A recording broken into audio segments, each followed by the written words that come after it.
अस्सलामुअलैकुम प्यारे बच्चों, आज हम मल्टीप्लिकेशन समझेंगे। मल्टीप्लिकेशन यानी किसी डिजिट को बार बार ऐड करना। अब किसी डिजिट को बार बार किस तरह ऐड किया जाता है, इसको हम समझने जा रहे हैं। तो चलिए, फॉर एग्ज़ाम्पल 6 मल्टीप्लाई बाय 3, हम यहाँ 6 को मल्टीप्लाई करेंगे 3 से, यानी हम 3 को 6 टाइम ऐड करेंगे। फॉर एग्ज़ाम्पल हमारे पास एक बॉक्स है, उस बॉक्स में 3 आइसक्रीम्स के कप है।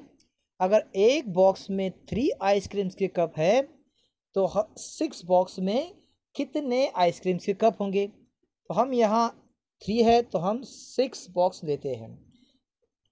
चलिए 6 बॉक्स लेते हैं, ये हमारे 6 बॉक्स आ गए। एक में 3 है तो 6 में कितने हैं? हम यहाँ पर पहले काउंट करते हैं, ऐड करते हैं 3 को 6 टाइम। चलिए 1 2 3 4 5 6 7 8 9 10 11 12 13 14 15 16 17 एंड 18। हमें क्या मिला? 18। लेकिन बच्चों, ये काउंटिंग से हमें वक्त लग रहा है। अगर हम इस तरह करें तो हमें ज़्यादा वक्त लगेगा। तो इसका आसान तरीका है मल्टीप्लिकेशन टेबल्स पढ़कर। हम अगर टेबल्स पढ़ेंगे तो आसानी से आंसर आ जाएगा। 3 का टेबल पढ़ते हैं 6 टाइम। 3 1 ज़ा 3, 3 2 ज़ा 6, 3 3 ज़ा 9, 3 4 ज़ा 12, 3 5 ज़ा 15 एंड 3 6 ज़ा 18। ये हमारा आसानी से आंसर आ गया 18।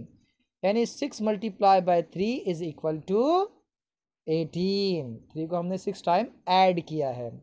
इसे हम टेबल से समझते हैं। 3 का टेबल 6 तक। चलिए पढ़ते हैं 3 का टेबल 6 तक। Are ready? 3 1 ज़ा 3, 3 2 ज़ा 6, 3 3 ज़ा 9, 3 4 ज़ा 12, 3 5 ज़ा 15, 3 6 ज़ा 18। 3 का टेबल हमने 6 तक पढ़ा तो हमें आंसर क्या मिला? 18। यही हमारा प्रोडक्ट है, यानी 6 multiply by 3 is equal to 18। चलिए नेक्स्ट एग्जांपल लेते हैं।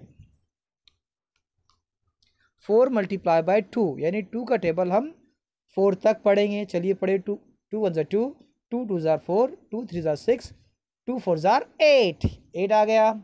2 का टेबल हमने 4 तक पढ़ा तो हमें 8 मिला। यही 8 हमारा प्रोडक्ट है और यही हमारा answer. 4 multiply by 2 is equal to 8। Thanks for watching.